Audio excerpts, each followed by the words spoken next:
Part 1. You are going to hear a conversation. First, you have some time to look at questions 1 to 7.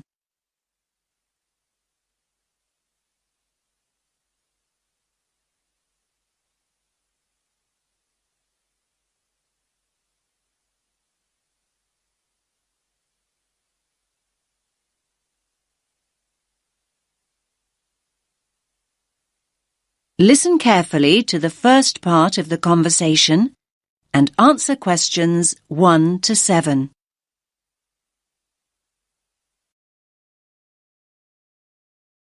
Rita speaking. What should I do for you? Oh, hi. I'd like to order some stationery. Could I know your name? Jackson Paris. Right. Can I just confirm your account number and the name of your company, Jackson? Sure. The number is 692411. 692411. Right. And you're from Rainbow Computer? No, the company is Rainbow Communications. Oh, OK. I'll just fix that on the system. Communications. And what would you like to order, Jackson? Envelopes. We need a box of A4, that is, normal size envelopes. White, yellow or manila? We'll have the plain white, please, but the ones with the little windows. OK, one box. A4, white. Just one box, was it? On second thoughts, make those 2 boxes. We go through heaps of envelopes. As a matter of interest, are they made from recycled paper? No, you can't get white recycled paper. The recycled ones are grey, and they're more expensive, actually. Right, we'll stick to white then. Something else, Jackson? Yes, we need some coloured photocopy paper. What colours do you have? We've got purple, light blue, blue, light green, whatever you want pretty much. There are 500 sheets on the pack. Let me see. We're going to need a lot of blue paper for our new price lists. So can you give us 10 packs, please? Make sure it's the light blue, though. 10 packs of the light blue. Anything else that we can help you with? Let me think. What else do we need? I'm sure there was something else. Pens, paper clips, fax paper, computer supplies, office furniture. Oh, yes. We need floppy disks. Do you have those nice coloured ones? Yes, but they're a bit more expensive than the black ones. That's all right. I'm not paying anyway. Right, floppy disks. What about diaries next year? We've got them in stock already, and it's a good idea to order early. No, I think we're all right for diaries, but something we do need is one of those big wall calendars. You know, one that shows the whole year at a glance. Do you stock those? We certainly do. OK, can you include a wall calendar then, with the other stuff? Just make sure it's got the whole year on the one side. Sure. Now you have some time to look at questions 8 to 10.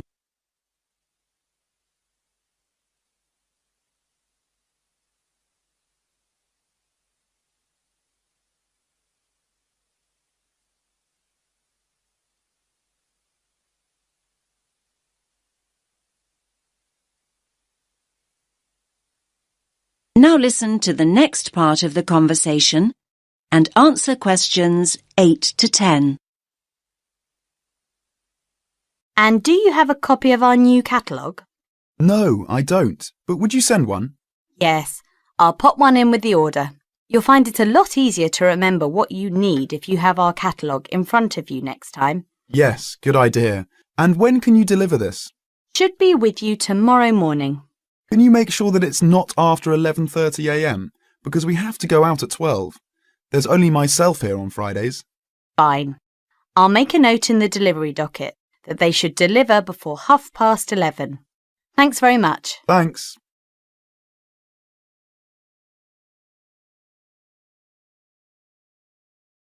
That is the end of Part 1. You now have half a minute to check your answers.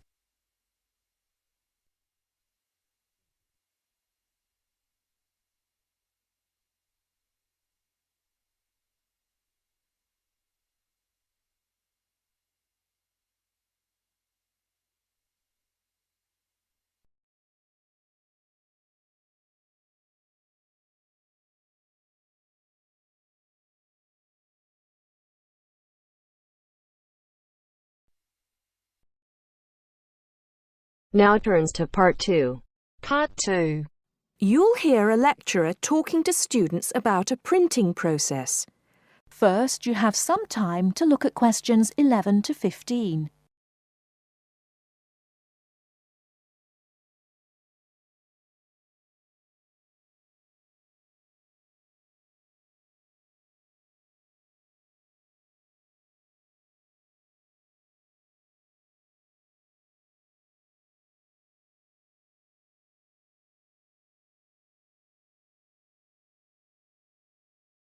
Now, listen carefully and answer questions 11 to 15.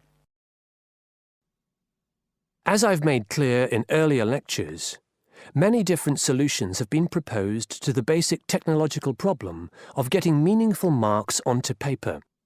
In other words, several different forms of printing have developed over the years, many of which are still in use today for different purposes. This week, I'd like to discuss the rotogravure process. This is one of the most widely used printing processes, and after describing how the process works, I'll be describing some of its industrial uses and the advantages and disadvantages of this form of printing. As the name implies, rotogravure is a form of printing in which large cylindrical pieces of metal rotate, while the paper to be printed passes between them. The paper is held in place against the printing surface by the impression roller. The weight of this roller is one of the factors that affect how much ink is actually transferred to the paper. Remember that this roller does not directly transfer ink onto the paper. The side in contact with the impression roller remains blank, and it's the other side of the paper which is actually the printed side. The impression roller presses the paper against the ink-bearing roller, generally known as the gravure cylinder.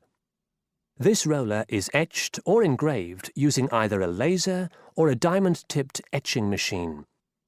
This creates a large number of tiny holes in the surface of the roller which hold the ink. The depth and size of these holes determines how much ink is picked up from the ink fountain, which the whole printing assembly rests in. How much ink is picked up, in turn, determines the density of the image produced. As it rotates, the lower roller picks up more ink on its surface than is required, and this needs to be removed before contact with the paper. A flat edge, called the doctor blade, scrapes against the surface and removes all ink which is not in one of the holes on the surface of the lower roller. This should lead to a clean image.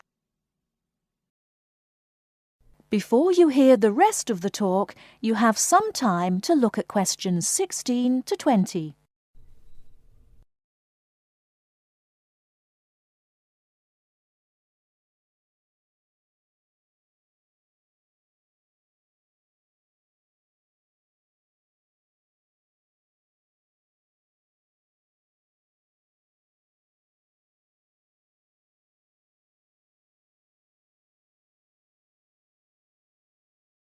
Now listen and answer questions 16 to 20.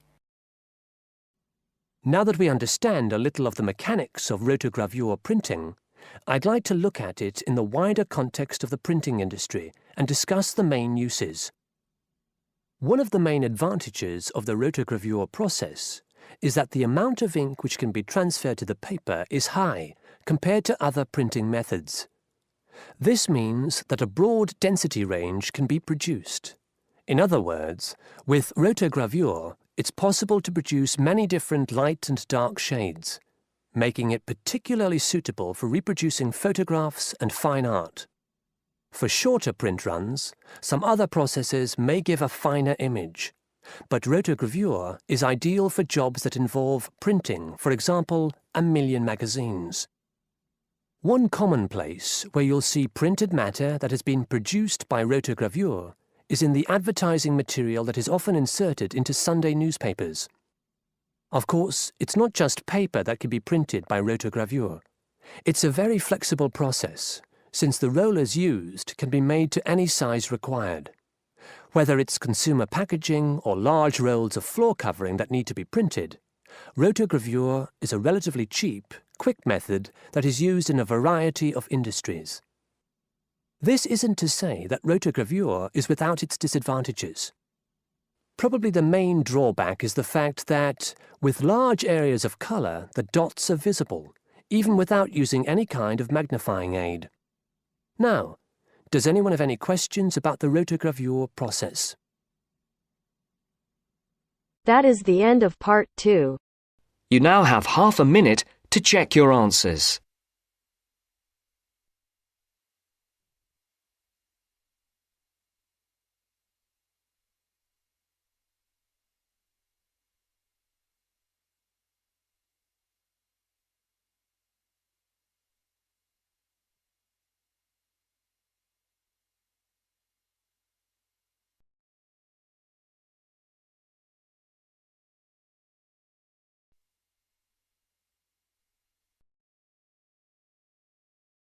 Now turns to part 3. Part 3. First, you have some time to look at questions 21 to 26.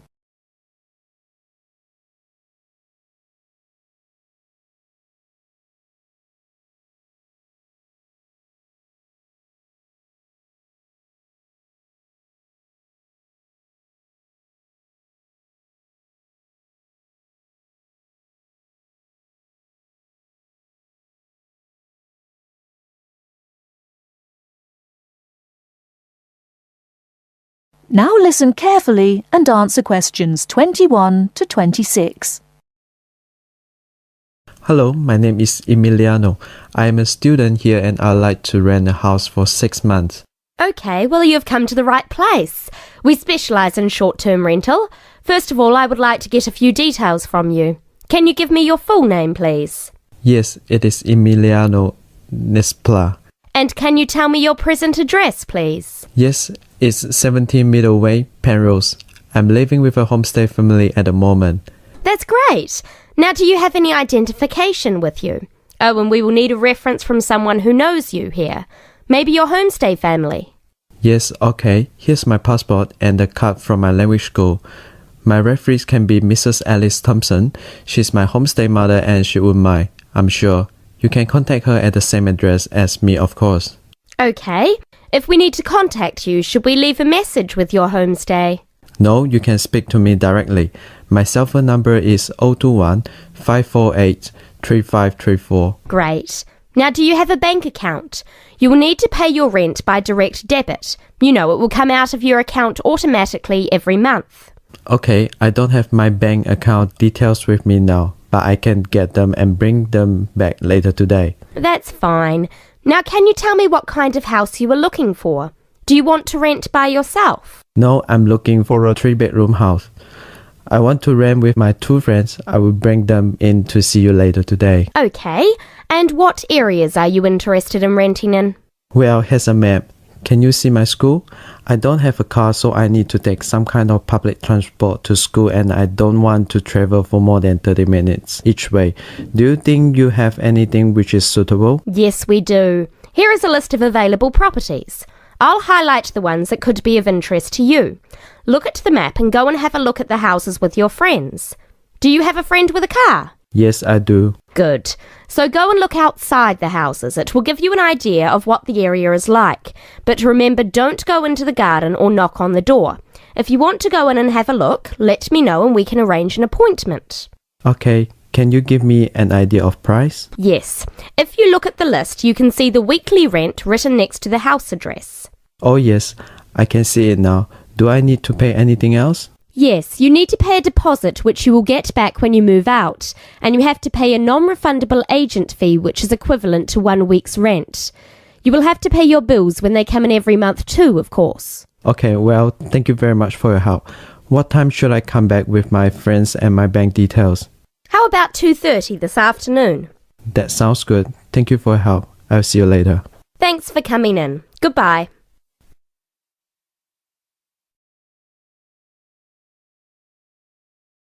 Before you hear the rest of the talk, you have some time to look at questions 27 to 30.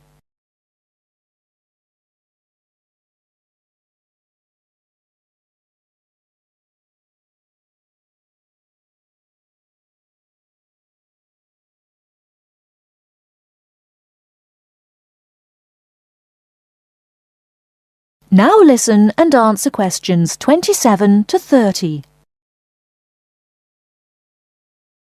Hey, don't throw that can away. Why not? I finished with it. Yes, but you can recycle things like that. Oh, I haven't got time to recycle everything I throw away. That's a terrible attitude. Don't you care about... Hello, you two. Hi, John. What are you arguing about? Oh, Sam says he doesn't have time to recycle. What do you think? Well, I agree that it can be difficult sometimes. Do you always recycle everything then, Mary? Yes, I think everyone should. I mean, look at the state of the planet. If we don't all start making an effort now, it could be too late. Well, one of the reasons I don't recycle as often as I should is that I don't really know where to go. There are no recycling facilities near me. Well, I know I said I haven't got time, but actually there is a bottle bank near the supermarket just up the road. So I suppose there are limited local facilities. So you can do your recycling outside the supermarket? Yes, but like I said, only limited. It's only a bottle bank. Well, I don't have a car, so it's very difficult for me, but I still do it. Sometimes a friend comes over and we take our recycling together, but not very often. So if your facilities are limited, then mine are very limited. Well, I suppose if you go to all that trouble, I might make more of an effort. Good. If it was up to me, I'd encourage more people to recycle. How? Well, how about some kind of incentive? A reward for anyone who makes an effort to recycle? That's a good idea. But if you think everyone should recycle, then why not penalise those who don't recycle instead of giving something to people that do? If there was a fine for anyone caught throwing recyclable materials in the rubbish, people would take more notice. Well, now you're going too far. Do you really want anyone going through your rubbish just to check if you're following the rules? No, I don't think fines are a good idea. Well, I think we should be doing something. Anyway, I have to go. I've got my social science class next. See you later. Yeah, see you later. Bye.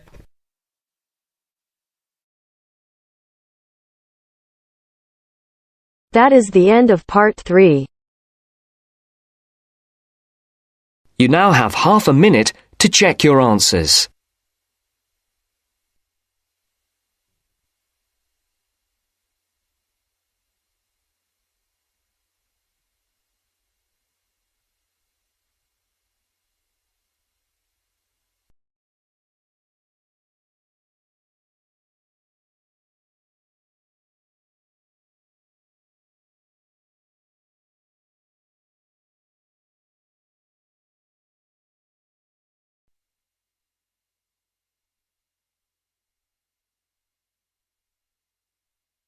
Now turns to part 4. Part 4. You will hear a postgraduate psychology student talking to other students about a job satisfaction study he has investigated. Before you listen, you have some time to look at questions 31 to 40.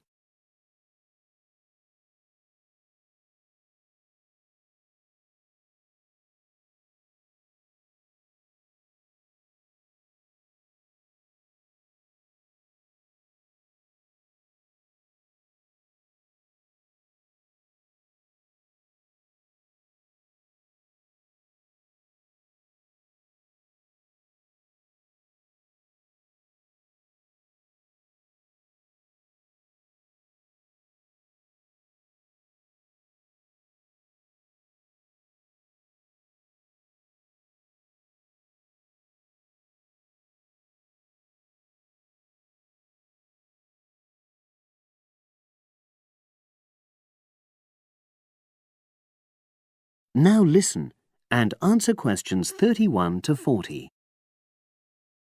Good morning, everyone. For my presentation today, I'm going to report on an assignment that I did recently. My brief was to analyze the methods used in a small study about job satisfaction, and then to make recommendations for future studies of a similar kind. The study that I looked at had investigated the relationship between differences in gender and differences in working hours and levels of job satisfaction amongst workers. For this purpose, employees at a call center had been asked to complete a questionnaire about their work. I'll summarize the findings of that study briefly now.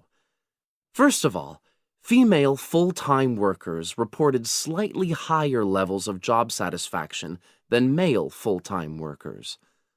Secondly, female part-time workers reported slightly higher levels of satisfaction than female full-time ones did. On the other hand, male part-time workers experienced slightly less job satisfaction than male full-time workers. But although these results seemed interesting and capable of being explained, perhaps the most important thing to mention here is that in statistical terms, they were inconclusive. Personally, I was surprised that the findings hadn't been more definite, because I would have expected to find that men and women, as well as full and part-time workers, would experience different levels of satisfaction. So I then looked more carefully at the methodology employed by the researchers to see where there may have been problems. This is what I found. First of all, the size of the sample was probably too small. The overall total of workers who took part in the survey was 223, which sounds quite a lot, but they had to be divided up into subgroups. Also, the numbers in the different subgroups were unequal. For example, there were 154 workers in the full-time group, but only 69 in the part-time group. And amongst this part-time group, only 10 were male, compared to 59 who were female. Secondly, although quite a large number of people had been asked to take part in the survey, the response was disappointingly low. A lot of them just ignored the invitation. And workers who did respond may have differed in important respects from those who didn't. Thirdly, as the questionnaires had been posted to the call center for distribution, the researchers had had very limited control over the conditions in which participants completed them. For instance, their responses to questions may have been influenced by the views of their colleagues. All these problems may have biased the results. In the last part of my assignment, I made recommendations for a similar study, attempting to remove the problems that I've just mentioned. Firstly, a much larger sample should be targeted, and care should be taken to ensure that equal numbers of both genders and both full and part-time workers are surveyed. Secondly, the researchers should ensure that they are present to administer the questionnaires to the workers themselves. And should they require the workers to complete the questionnaire under supervised conditions so that the possibility of influence from other colleagues is eliminated. Finally, as workers may be unwilling to provide details of their job satisfaction when they are on work premises, it's important that the researchers reassure them that their responses will remain confidential, and also that they have the right to withdraw from the study at any time if they want to. By taking measures like these, the reliability of the responses to the questionnaires is likely to be increased, and any comparisons that are made are likely to be more valid. So, that was a summary of my assignment. Does anyone have any questions? That is the end of part 4. You now have half a minute to check your answers.